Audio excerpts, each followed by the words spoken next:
Sekarang kita lihat yang RL High Pass Filter. Kalau yang tadi itu kita bahas adalah RC High Pass Filter. Nah, tetapi sebenarnya dia sama aja ya, hanya beda komponen yang dipergunakan.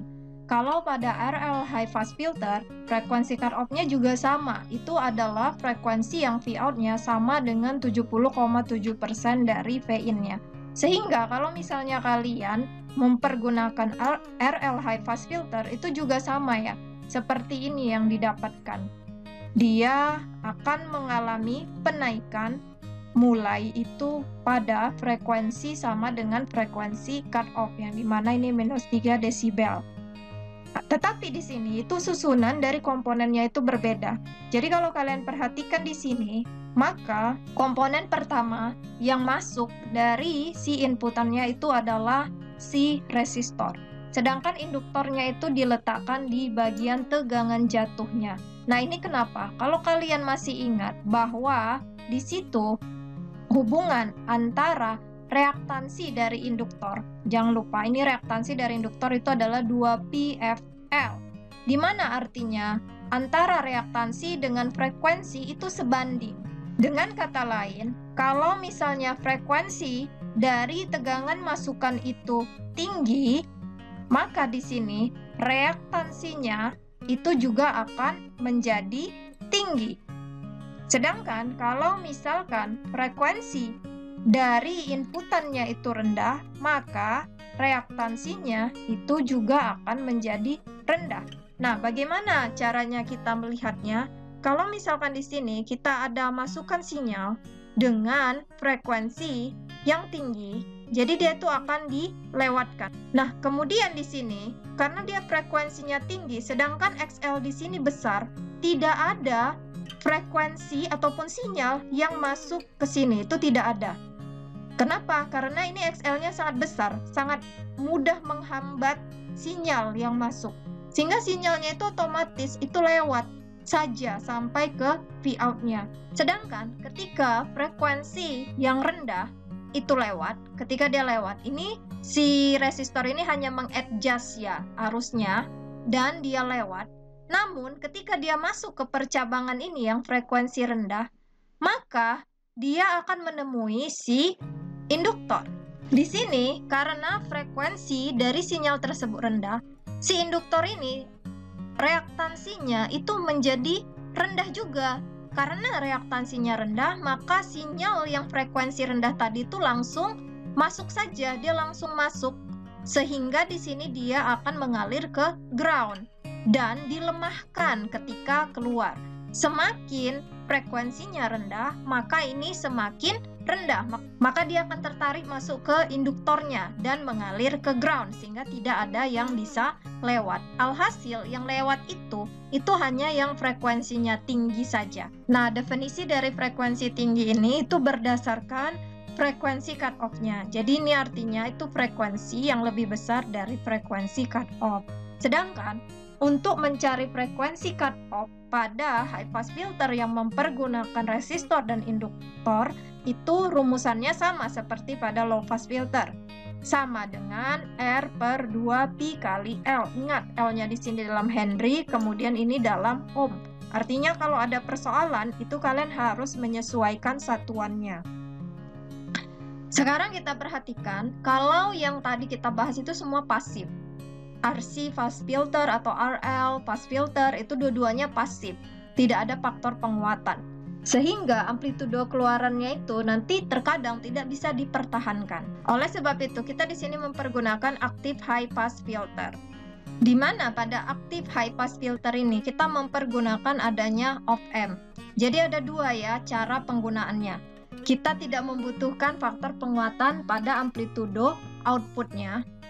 Nah, yang kedua, kita itu ada faktor penguatannya. Jadi, kita lihat di sini, kalau bagian yang pertama, ini rangkaian op-amp-nya itu hanya berperan sebagai buffer. Sehingga kalian lihat, gain-nya itu artinya amplitudo masukannya sama dengan amplitudo keluarannya, tidak mengalami perbesaran, hanya mempertahankan bentuk dari inputan terhadap keluarannya saja.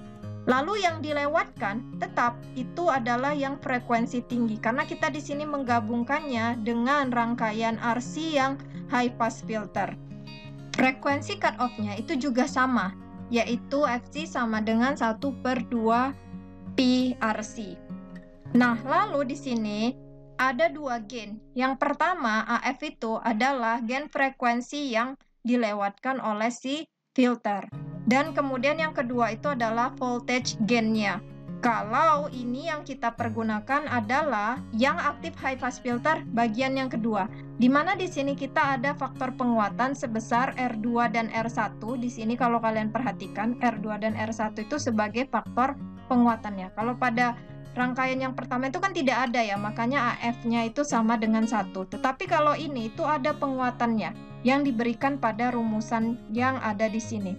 Nah, AF yang ada di sini itu adalah gain frekuensi yang dilewatkan filter, di mana itu besarnya sama dengan penguat non-inverting op-amp.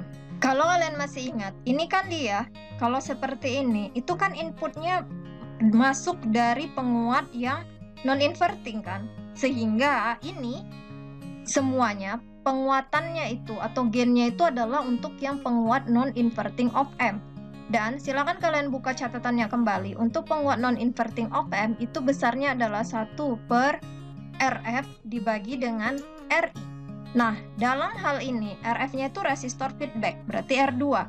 Sedangkan RI-nya itu adalah R1, berarti 1 ditambah R2/R1. Inilah dia AF-nya atau gain yang dilewatkan oleh si filter tersebut. Kalau kalian perhatikan di sini, tegangan inputannya itu memiliki amplitudo lebih kecil daripada tegangan keluarannya. Nah, di sini perbesarannya itu sendiri itu diberikan pada rumus ini. Bahwa AF itu yang ini tadi ya, dikali dengan F itu adalah frekuensi dari sinyal. Frekuensi sinyal. Sedangkan si FC ini itu adalah frekuensi cutoff. Nah, ini sama ya. Rumusannya itu sama, yaitu dengan rumusan yang ini. Bahwa FC sama dengan 1/2 pi FC. Dibagi dengan akar dari 1 ditambah F per FC dikuadratkan. Nah, jadi di sini, kalau untuk yang aktif high pass filter, pada saat frekuensi rendah atau F lebih kecil daripada FC, maka Vout dibagi Vin-nya itu lebih kecil daripada AF-nya. Artinya dia itu sangat kecil sekali sinyal yang keluar, sangat dilemahkan. Kemudian ketika dia sudah sama dengan frekuensi cutoff, dia itu tepat berada pada AF dibagi akar 2, sama seperti yang Ibu jelaskan tadi, atau sekitar 0,707 AF. Artinya ini dia sudah mulai ada yang dilewatkan dengan agak diperbesar. Dan ketika frekuensi yang lewat itu lebih besar daripada frekuensi si cut-off-nya, maka dia sudah dilewatkan semuanya. Maka di sini tandanya hampir sama dengan, artinya sudah keseluruhannya itu dilewatkan oleh si high pass filter kita. Sehingga didapatkan nanti grafiknya, ini kalau yang frekuensi rendah seperti ini dia dilemahkan. Dan ketika frekuensinya mulai naik, dia mulai naik juga. Ketika sampai di sini dia berada 1/akar 2 dari AF-nya. Nah, di atas itu dia mulai naik. Makanya di sini di atas itu dia mulai sama nilainya dengan frekuensi yang benar-benar dilewatkan. Gain frekuensi yang dilewatkan ini hampir nilainya sama dengan itu. Dan akhirnya dia pun akan lewat semuanya kalau frekuensinya semakin besar lagi. Nah, inilah yang dikatakan sebagai high pass filter. Kita akan melihat bagaimana nanti penggunaannya setelah kita mempelajari band pass filter dan juga band stop filter. Sehingga kita bisa membandingkan kapan kita mempergunakan low pass filter, kapan mempergunakan high pass filter, dan kapan kita mempergunakan filter jenis yang lainnya. Itu dia. Di video yang selanjutnya. Yang perlu kalian ingat di sini adalah kalau kalian ingin merancang, yang perlu kalian perhatikan itu adalah besar ini, besar dari kapasitornya berapa dan besar dari resistansinya berapa. Kalau untuk resistansi, usahakan tidak terlalu membebani dari rangkaian itu sendiri.